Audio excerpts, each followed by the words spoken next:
Then बच्चों, तो अब तीसरा हमारा नॉन कॉन्टैक्ट फोर्स है gravitational force. Third one gravitational force. Gravitational force बच्चों, तो यहाँ एक वर्ड हम लोग अक्सर यूज करते रहते हैं, ग्रेविटी। अर्थ का ग्रेविटी हम लोग बात करते हैं तो इस शब्द का, इस वर्ड का हम लोग यूज करते हैं। तो यहाँ देखिए ग्रेविटेशनल फोर्स, तो हम लोग न्यूटन के बारे में, सर आइजैक न्यूटन के बारे में हम लोग जानते हैं, ठीक है, अच्छे से हम लोग जानते हैं सर आइजैक न्यूटन ने क्या कहा। और अपना वो उन्होंने ग्रेविटेशन से रिलेटेड एक यूनिवर्सल लॉ दिया। यूनिवर्सल मीन्स पूरे यूनिवर्स में वो वैलिड है। तो यूनिवर्सल लॉ दिया, क्या दिया उन्होंने कि हर ऑब्जेक्ट किसी दूसरे ऑब्जेक्ट को अट्रैक्ट करती है। यूनिवर्स का हर ऑब्जेक्ट, हर पार्टिकल एक दूसरे ऑब्जेक्ट को, दूसरे पार्टिकल को अट्रैक्ट करता है। और ये जो प्रोसेस है इसको हम लोग कहते हैं ग्रेविटेशन। और जिस फोर्स से एक दूसरे को वो अट्रैक्ट करता है उसे हम लोग कहते हैं ग्रेविटेशनल फोर्स। तो जैसे कि कोई ऑब्जेक्ट है, एक छोटा ऑब्जेक्ट है, इतना ये दोनों ऑब्जेक्ट है, छोटा ऑब्जेक्ट, ये दोनों एक दूसरे को अट्रैक्ट करता है। एक बड़ा ऑब्जेक्ट है, एक छोटा ऑब्जेक्ट है, ये भी अट्रैक्ट करता है एक दूसरे को। ये इसको अपनी ओर खींचेगा, ये इसको अपनी ओर खींचेगा।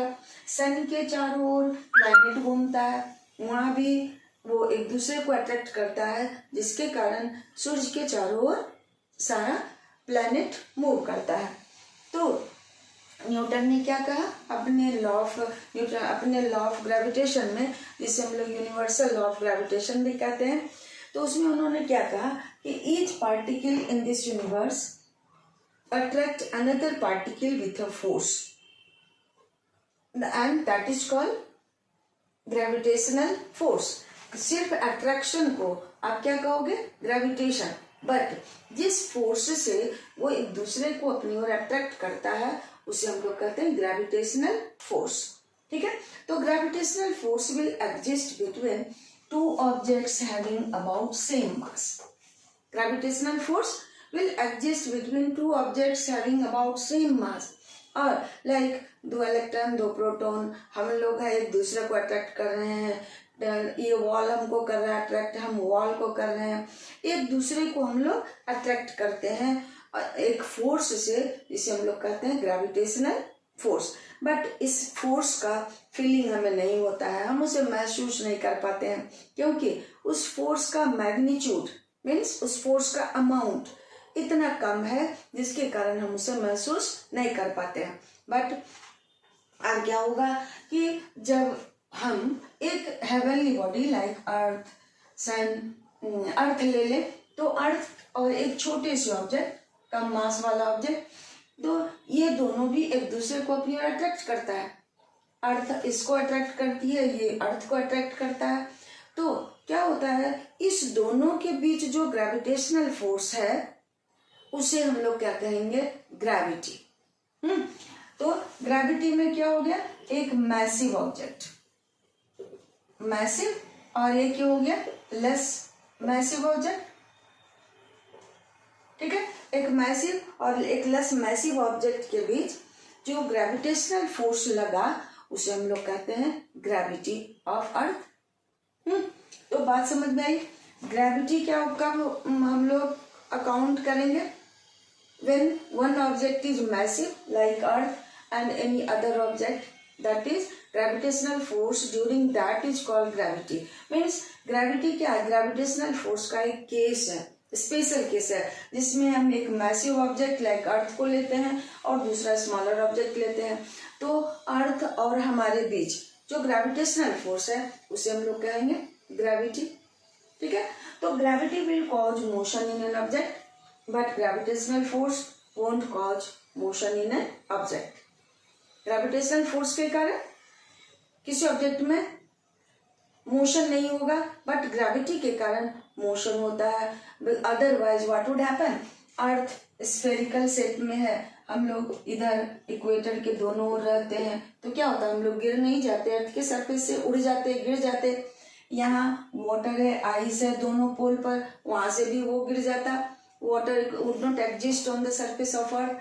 तो इस तरह से gravitational force does not cause motion in an object but gravity causes motion in an object. और ये gravitational force exist between even electron proton, proton proton, electron electron, neutron neutron, neutron proton, neutron proton. तो बच्चों किसके बीच में? Electron electron, proton proton, proton electron, neutron proton, सबके बीच gravitational force लगता है। ऐसे तो आप कहोगे कि इलेक्ट्रॉन इलेक्ट्रॉन के बीच इलेक्ट्रोस्टैटिक फोर्स लगता है, वो तो लगता ही है। इलेक्ट्रोस्टैटिक फोर्स के कारण दो इलेक्ट्रॉन एक दूसरे को रिपेल करेगा, बट ग्रेविटेशनल फोर्स के कारण दो इलेक्ट्रॉन एक दूसरे को अट्रैक्ट करता है। ठीक है, तो gravitational force, difference between gravity and gravitational force हम लोग क्या कर सकते हैं? Gravitational force exist between two objects having about same mass. Gravitational force does not cause motion in an object, but gravity exists between a massive object, heavenly object, and another smaller object. Gravitational force does not cause motion in an object, but gravity causes motion in an object. So we can differentiate them.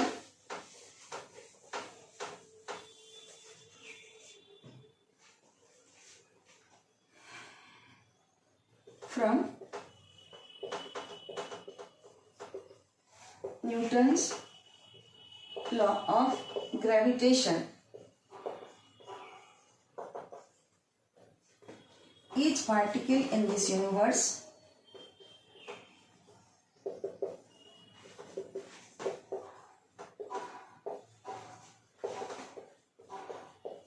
attract another particle with a force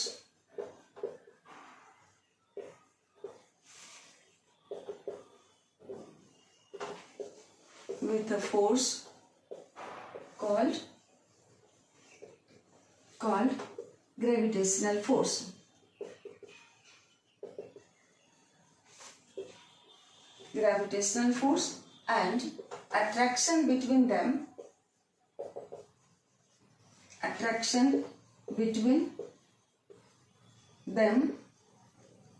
is called gravitation.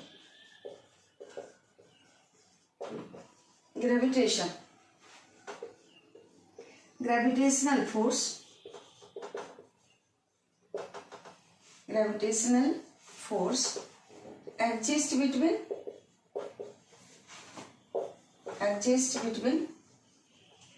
two objects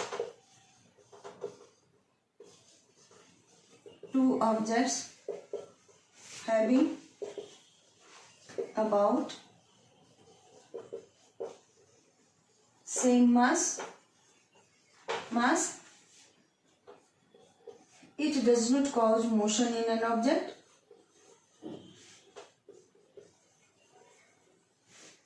Cause motion in an object. Okay, children, so what we have written from Newton's law of gravitation, universal law of gravitation भी हम लोग कह सकते हैं. Each particle in this universe attract another particle with a force called gravitational force, and attraction between them is called gravitation. Okay, gravitational force does not exist between two objects having about same mass. It does not cause motion in an object. So, and it depends upon mass of the object. है ना? तो we can think that this question can arise in our brain, that why we don't attract each other, why we don't feel that. लेकिन क्योंकि हमारा मास उतना नहीं है जिसके कारण हम ग्रेविटेशनल फोर्स को महसूस कर सकें, इसलिए हम लोग उसको महसूस नहीं कर सकते हैं. और ग्रेविटेशनल फोर्स डिपेंड किस पर करता है? ऑब्जेक्ट के मास पर. ठीक है.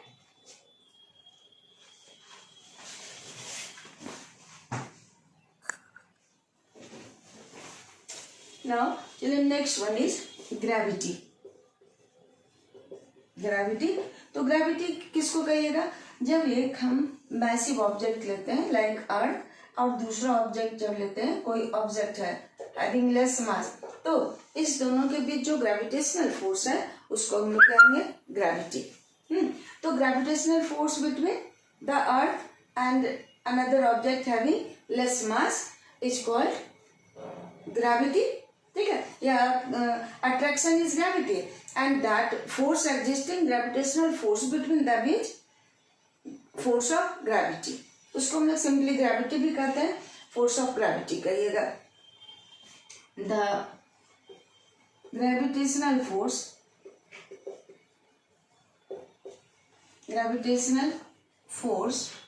Between a massive object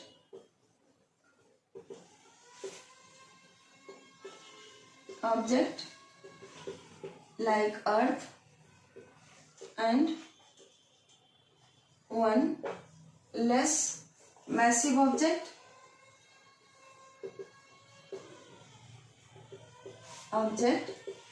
is called gravity.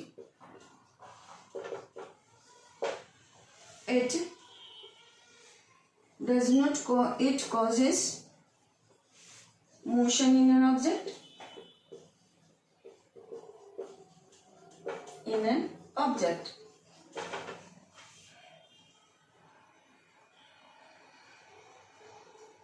Okay, so you would have understood the difference between gravity and gravitational force and force of gravity. You would have understood the difference between that. Now gravitational force को F gravitational force मानते हैं हम लोग, gravitational force F मान लीजिए, मास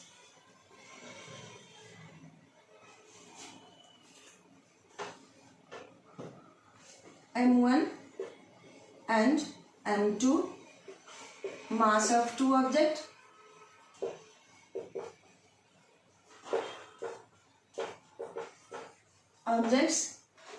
or r distance between them.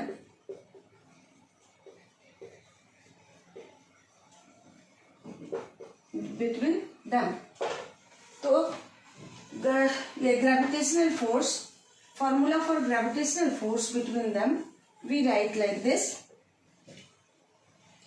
gravitational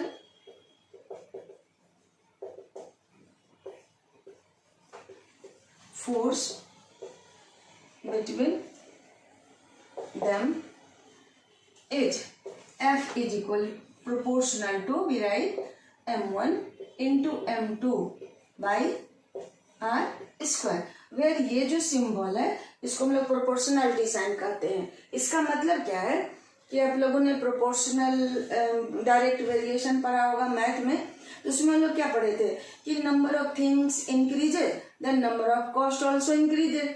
तो यहाँ भी वही बात है, अगर इधर वाला क्वांटिटी बढ़ता है तो इसका वैल्यू बढ़ेगा और इस तरह से बढ़ेगा कि हमेशा दोनों का रेशियो सेम ही आएगा, उसको हम लोग कहते हैं, ये प्रोपोर्शनलिटी साइन का मतलब हुआ। और अभी भी आपको नहीं समझ में आ रहा हो तो आप इसे ऐसे समझ सकते हो कि ग्रेविटेशनल फोर्स का वैल्यू बढ़ेगा कब, जब दो ऑब्जेक्ट का मास ज्यादा होगा।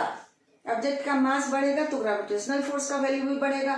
देखो क्या है ना, जुपिटर के बारे में आप सुने ना, मोस्ट मैसिव प्लैनेट है, तो वो क्या होता है, उसका ग्रेविटेशनल फोर्स इतना ज्यादा है कि उससे दूर से भी कोई वो एस्टेरॉइड या some any heavenly body passes तो वो उसको अपनी ओर अट्रैक्ट कर लेके ट्रैप कर लेता है। आप सुने हैं ना ब्लैक होल के बारे में, ब्लैक होल क्या करता है, दूर से ही मैसिव ऑब्जेक्ट को अपनी ओर अट्रैक्ट कर लेता है, क्योंकि उसका मास बहुत ज्यादा होता है और ग्रेविटेशनल फोर्स बहुत ज्यादा होता है। तो ग्रेविटेशनल फोर्स डिपेंड करेगा दोनों ऑब्जेक्ट के मास पर, जितना ज्यादा मास होगा ग्रेविटेशनल फोर्स उतना ही ज्यादा होगा। ये देखिए आर स्क्वायर, आर दोनों ऑब्जेक्ट के बीच का डिस्टेंस है, ये है आर। तो अगर आर बढ़ेगा, डिनोमिनेटर का वैल्यू बढ़ेगा, तो क्या होगा, एफ का वैल्यू कम होगा। यानी कि दो ऑब्जेक्ट के बीच का डिस्टेंस जितना कम होगा ग्रेविटेशनल फोर्स ज़्यादा होगा, डिस्टेंस ज़्यादा होगा, फोर्स कम होगा। बच्चों इसीलिए तो ना, अगर मैं आपसे पूछूं तो जरूर आप इसका जवाब देने में जरूर आप दे सकते हो। अगर अर्थ के सरफेस से बहुत दूर किसी ऑब्जेक्ट को हम ले जाके छोड़ दें तो क्या अर्थ पर फिर लौट के आएगा? तो आप सोचने लगोगे कि अगर वो अर्थ के ग्रेविटी से बहुत दूर चला जाएगा तब फिर शायद अर्थ का ग्रेविटेशनल फोर्स उस पर नहीं काम करे और वो नहीं आएगा। तो ए आर का वैल्यू जब बहुत ज़्यादा होगा then the object won't get attracted and then won't return back. So that is gravitational force. बच्चों अब इतना तो आप लोगों ने समझा ही होगा जरूर, मुझे विश्वास है। ठीक है, नाउ अब इसमें दो छोटा टर्म है, मास एंड वेट, उसको हम लोग देख लेते हैं।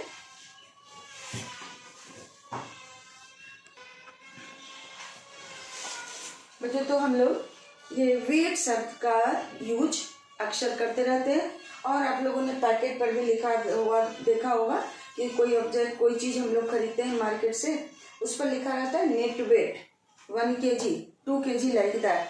तो वहाँ हम लोग वेट पढ़ते हैं। तो थोड़ा सा हमें जानना क्या है, कोई ऑब्जेक्ट का मास और वेट ये दोनों है क्या, अच्छे से ध्यान से सुनोगे। सपोज हम लोग एक बुक लेते हैं, ये book is made of paper. तो इस पेपर का कितना अमाउंट इसमें है, कितना क्वांटिटी है, वो उसका मास कहलाता है।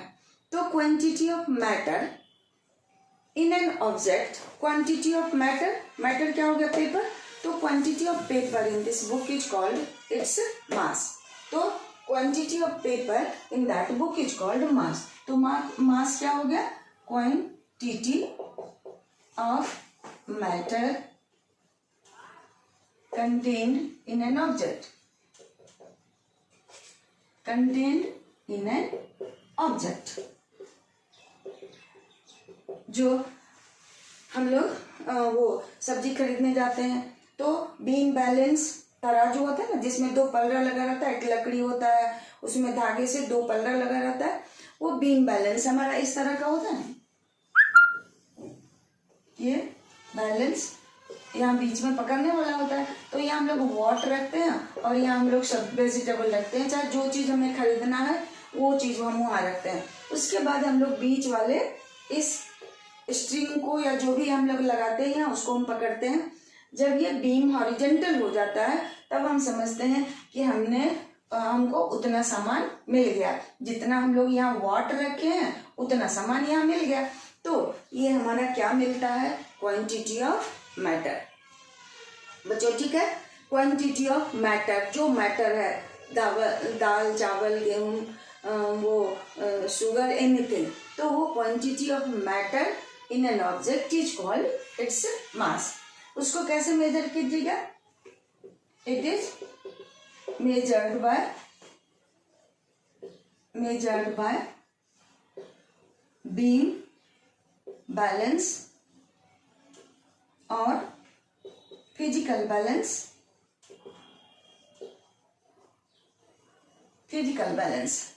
ठीक है, ऐसा unit of mass,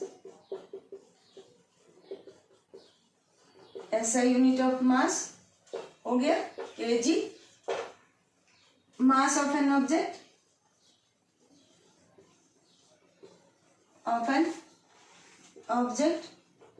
does not change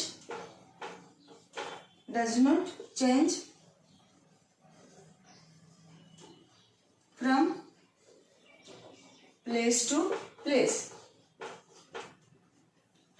ठीक है, because mass of an object does not change from place to place because quantity of matter किसी ऑब्जेक्ट में जितना है वो मून पर उतना ही रहेगा, अर्थ पर उतना ही रहेगा, सन पर जाए तो उतना ही रहेगा, वो चेंज नहीं होगा। इसलिए किसी ऑब्जेक्ट का मास चेंज नहीं कर सकता है। इसको हम लोग फिजिकल या बीम बैलेंस से मेजर करेंगे। इसका ऐसा यूनिट हो जाएगा kg। ठीक है, okay children. So if you want to note down, you can note down by pausing the video. Now next one we have weight। इसी से रिलेटेड टर्म है weight।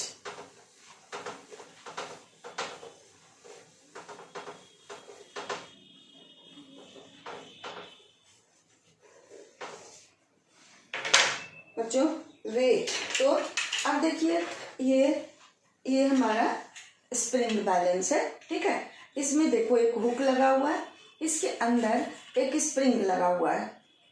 स्प्रिंग ऐसे, ये जो हमारा हुक है, ये जो रिंग है, यहाँ देखते हो रिंग है ये, और यहाँ एक स्प्रिंग लगा हुआ है। इस स्प्रिंग से एक पॉइंटर लगा हुआ है और एक मेटल स्ट्रिप है। इस मेटल स्ट्रिप से एक हुक लगा हुआ है। यहाँ स्केल बना हुआ है, स्केल बना हुआ है, ठीक है बच्चों। अब हम जब किसी ऑब्जेक्ट को इसके हुक से लटका देते हैं तो हम क्या देखते हैं, इसका पॉइंटर नीचे आता है। इसका पॉइंटर, ये पार्ट जो है इसका नीचे आता है, क्योंकि अर्थ उस ऑब्जेक्ट को अपनी ओर खींचती है। हम इसको यहाँ से पकड़े हुए हैं, अर्थ इसको नीचे खींचती है, इसीलिए ये पॉइंटर नीचे जाता है। स्प्रिंग में इलोंगेशन होता है। अब देखो एक एक्सपेरिमेंट इसी तरह का हम करके देखते हैं। अभी देखिए ये एक ऑब्जेक्ट है, एक छोटा सा वो केज है जिसको हम लोग स्प्रिंग बैलेंस से लटका के रखें। तो इसका देखो इंडिकेटर कहाँ है, 40 पर। अगर आपको दिखाई दे रहा हो तो यहाँ 50 है, यहाँ 40 है, ठीक है। अब हम क्या करते हैं, इससे किसी दूसरे ऑब्जेक्ट को, इससे हेवी ऑब्जेक्ट को इससे हम हैंग कराते हैं।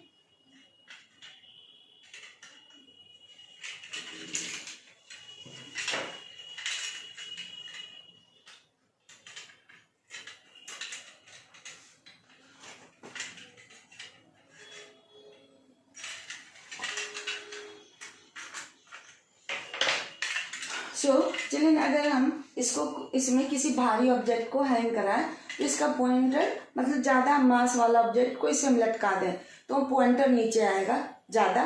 इसका मतलब क्या है कि अर्थ उस ज्यादा मास वाले ऑब्जेक्ट को अधिक फोर्स से अपनी ओर अट्रैक्ट करती है।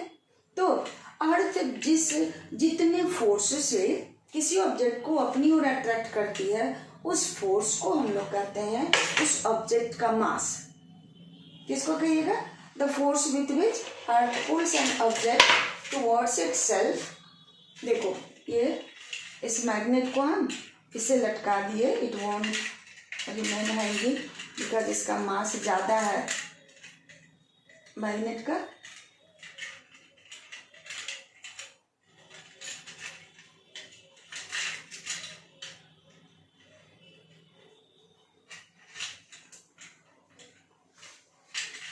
See over here, now the pointer is at 60-70।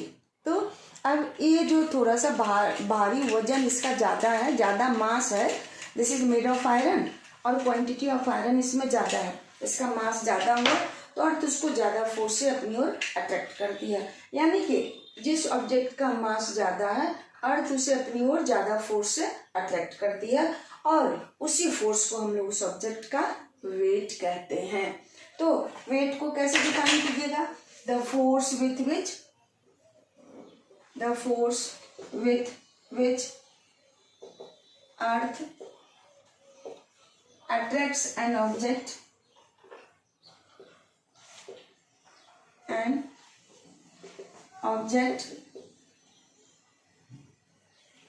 towards itself is called weight। और इसी को आप ऐसे भी कर सकते हैं, the force needed to lift an object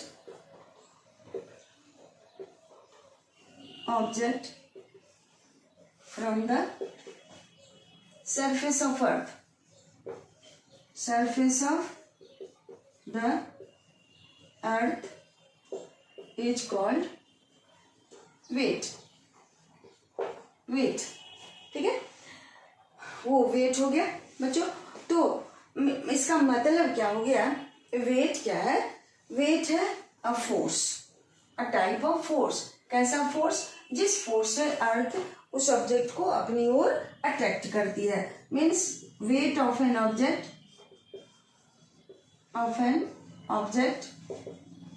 is equal to force needed to lift that object. The object or the force with which earth pulls that object towards itself. अब देखिए, if mass of an object is 1 kg,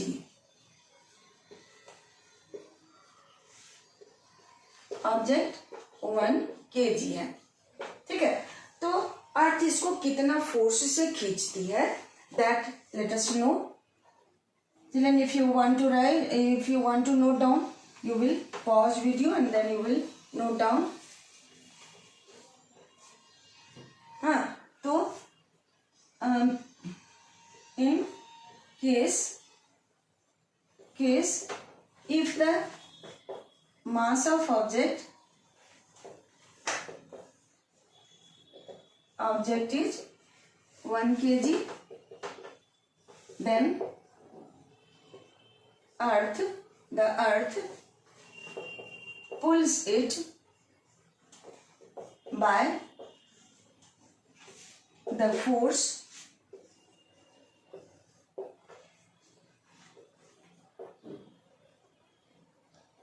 by the force 10 Newton,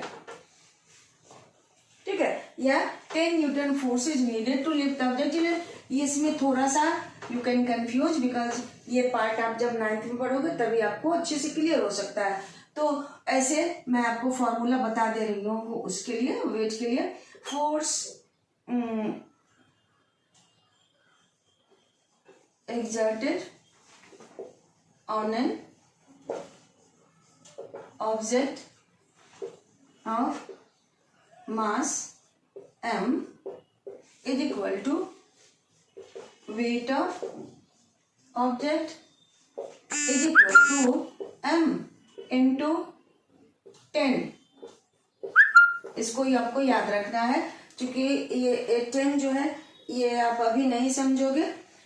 इसे हम लोग कहते हैं, ऐसे हम लोग नाम जान लें, एक्सीलरेशन ड्यू टू ग्रेविटी कहते हैं, और इसका वैल्यू 10 होता है. और जब हमको वेट निकालना होगा तब किसी ऑब्जेक्ट के मास में हम लोग 10 से मल्टीप्लाई कर देंगे, वो उसका वेट हो जाएगा. यानी कि if m is equal to 1 kg, then weight is equal to 1 kg into 10. We don't write 1 kg. 1 into 10 Newton, 10 Newton होगा. और वन मोर थिंग, ये चीज आपको याद ही रखना होगा. अब ये अगर हम न्यूटन में इसको नहीं लिखें तो wait of an object of mass 1 kg को लिखिएगा 1 kg वेट, और इसी को हम लोग लिखते हैं 1 kg फोर्स भी. अगर किसी ऑब्जेक्ट का मास 1 kg है तो इसका वेट कितना हो गया, 1 kg वेट या 1 kg फोर्स, ठीक है. और वो बराबर कितना हो गया, 10 न्यूटन के. इसका मतलब है अर्थ किसी ऑब्जेक्ट को जिसका मास 1 kg है कितने फोर्स से अपनी ओर अट्रैक्ट करती है, 10 न्यूटन फोर्स से अट्रैक्ट करती है. और वही उस 1 kg मास वाले ऑब्जेक्ट का वेट हो गया बच्चों. तो एग्जांपल के लिए suppose my mass is 60 kg, then my weight will be how much, 60 into 10 newton means 600 newton. Like that mass of an object is 2 kg, उसका वेट हो जाएगा 20 newton. Okay, so I think you would have been clear from these two terms, mass and weight. मास और wait में आपको अंतर समझ में आ गया होगा और आप अच्छे से उसे कैलकुलेट भी कर सकते हो. I think so. If you would have heard the seen the video nicely, आपको अच्छे से समझ में आ गया होगा बच्चों. और कहीं कोई कमी हो तो कमेंट बॉक्स में लिखो, ताकि और मैं अच्छे से अपना काम कर सकूं. मुझे बहुत खुशी होगी. तो इसके लिए लाइक और सब्सक्राइब भी कीजिएगा बच्चों. वीडियो को ध्यान से सुनोगे, बहुत सारा वीडियो, बहुत अच्छा वीडियो इन सारे टॉपिक्स पर यूट्यूब में है, बट मैंने भी अपने तरीके से बनाया। इसे आप देखो, समझो, कोशिश अच्छे से और ज़्यादा अच्छे से इम्प्रूव करने का मुझे सजेशन भी दे सकते हो। You are most welcome. So thank you for watching children.